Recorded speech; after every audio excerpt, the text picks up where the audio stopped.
Eto na nga mga chong, marami tayong basketball updates. Coach Chot Reyes, sinabing nasa Barangay Ginebra ang momentum. RJ Abarrientos, kailangan nang magparamdam sa Barangay Ginebra. Ito nga si RJ Abarrientos mga chong, ay ang isa sa mga player ni Coach Tim Cone na nakakagawa ng malaking impact sa kanilang koponan ngayong conference. Napakalaki nga ng contribution ng Ginebra rookie dahil sa kanyang high energy, lalong-lalo na ang kanyang mga outside shooting. Isa nga siya sa sinasandala ni Coach Tim Cone pagdating sa 3 at 4-point area. Pero ngayong final series nga mga chong, ay missing in action itong si RJ Abarrientos nang dahil yan sa napaghandaan talaga siya ng TNT Tropang Giga. At the same time, ito rin yung first time niya na aapak ng PBA Finals. Kaya naman, every time na ipinapasok ito ni Coach Tim ay siya nga agad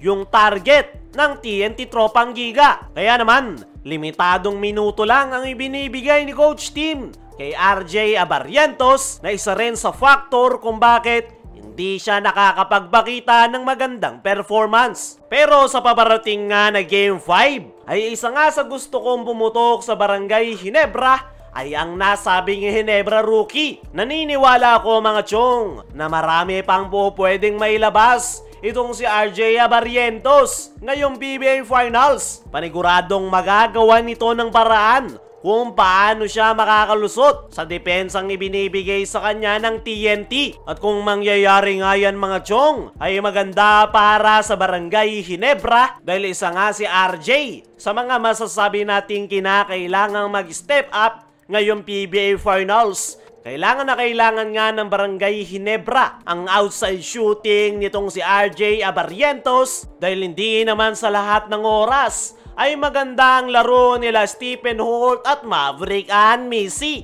Ayon naman sa naging latest interview sa nasabing Ginebra rookie, ay masaya ito na nagawa na nilang maitabla ang final series. Hindi nga raw madali yung kanilang mga pinagdaanan at talagang madugo raw yung kanilang naging preparation para lang ma-counter ang TNT Tropang Giga. Patungkol naman sa kanyang performance, ay sa ngayon ay sinusubukan niya pa nga rin daw mag-adjust. Alam nga raw nitong si RJ Abarrientos na siya ang inaatake ng opensa ng TNT Tropang Giga every time na ipinapasok siya ni Coach Tim Cone. Kaya naman, kinakailangan niya pa nga raw i-improve ang kanyang depensa at wino-workout naman daw niya yan everyday. Sa ngayon ay always ready ang mindset nitong si RJ Abarrientos dahil anytime may pwede daw siyang tawagin ni Coach Tim Cone. At ipinapangako nga nitong si RJ na ibibigay niya ang kanyang best para matulungan ang Barangay Ginebra. Para sa akin mga chong, ay ang problema lang talaga dito kay RJ Abarrientos ngayong PBA Finals ay ang kanyang depensa. Alam nga ng TNT na ang weakness ng Barangay Ginebra ay ang depensa ng Ginebra rookie. At yan nga, yung unang-unang kailangang i-improve nitong si RJ Abarrientos. Dahil yan lang talaga yung kanyang problema kontra TNT Tropang Giga. Pero kahit na ganun, ay naniniwala ako mga chong na isa si RJ Abarrientos sa mga kinakailangan na mag-step up sa darating na Game 5. Kailangan niya lang gawin yung ginawa ni LA Tenorio na pagiging kalmado at pangunahan ang opensa ng kanilang kupunan. Leadership nga yung kinakailangan ngayon ng Barangay Ginebra na ibinibigay ni LA Tenorio sa nakalipas na Game 3 at Game 4. Pero hindi na nga tumatagal sa laro si LA, kaya naman kinakailangan niyang ituloy nitong si RJ Abarrientos. Dumako naman tayo dito sa kabilang balita. Coach Chot Reyes, sinabing nasa Barangay Ginebra ang momentum. Matapos ngang maitabla ng Barangay Ginebra ang final series,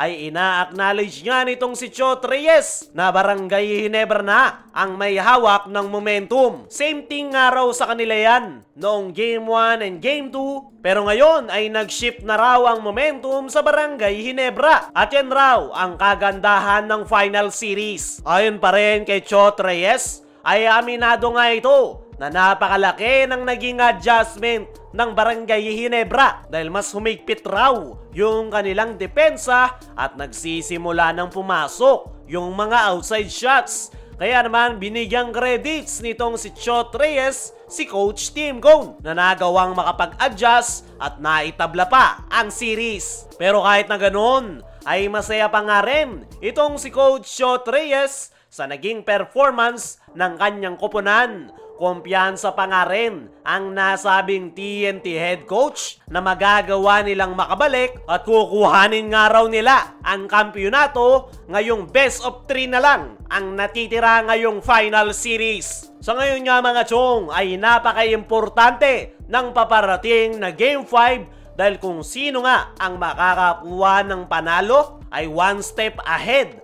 para makuha ang kampyonato. At kung matatandaan nyo, nabanggit ni Chot Reyes sa kanyang interview bago pa magsimula ang PBA Finals na makukuha nila ang kampyonato sa Game 6. At para matupad ang sinabi niyang yan, ay kailangan nilang talunin ng dalawang sunod ang Barangay Ginebra, which is hindi magiging madali dahil nakuha na nga ng Barangay Ginebra ang kanilang rhythm at alam na nila kung papaano lulusutan ng depensa ng TNT Tropang Giga. Kayo mga chong, ano ang masasabi nyo? Ngayong kumpiyansa pa rin si Chot Reyes ngayong finals. Naniniwala ka rin ba na kailangan ng magparamdam ni RJ Abarrientos? I-comment mo lang dyan sa ibaba.